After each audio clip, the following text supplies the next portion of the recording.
Nah, kenapa konten teman-teman semua itu harus ditonton? Seharusnya alasan inilah yang harusnya kita bangun agar konten teman-teman semua bisa FYP. Bukan cuma sekedar ngebahas algoritma, bukan cuma sekedar ngebahas peraturan, jam posting, jumlah konten yang diposting gitu. Saya nggak mengatakan hal itu nggak penting, tapi itu semua akan jadi sia-sia jika teman-teman nggak tahu atau nggak mampu ngebangun alasan kenapa sebuah konten atau konten kita harus ditonton. Karena setiap orang, setiap pengguna TikTok pasti memiliki alasan menonton sebuah konten. Ada banyak sekali alasan, baik itu mungkin karena hiburan, baik itu mungkin karena mencari informasi tertentu, atau mencari edukasi atau ilmu tertentu. Nah, jika teman-teman ingin keluar dari jebakan views stuck di angka 100, 50, 200, gak usah pedulikan dulu algoritma. Fokus, bangun alasan kenapa konten Anda harus ditonton. Nah, jika teman-teman mampu untuk membangun alasan kenapa konten kita harus ditonton, maka disitulah teman-teman akan keluar dari jebakan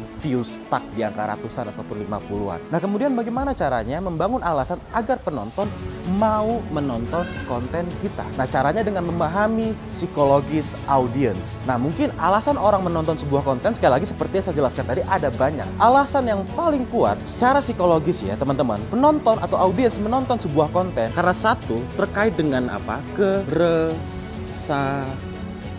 Itu satu, atau problem.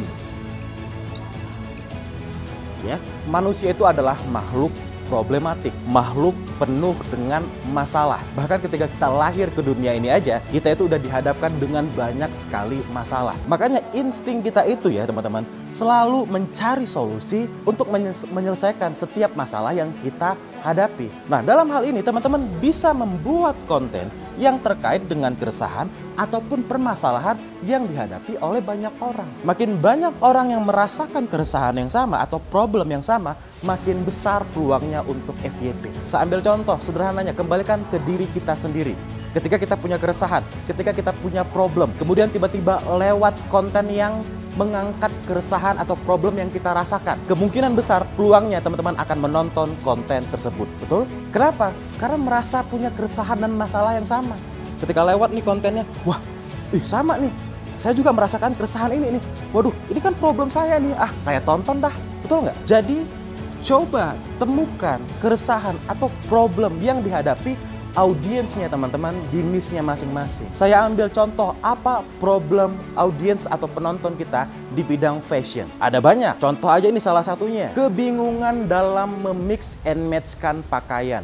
Kebingungan dalam memilih outfit untuk nongkrong bareng teman. Nah, di sini teman-teman bisa angkat keresahan tersebut, bisa dijadikan ide konten. Siapa di sini yang punya keresahan atau kebingungan dalam memilih outfit untuk nongkrong? Atau siapa di sini yang punya permasalahan bingung dalam memix and match-kan pakaian?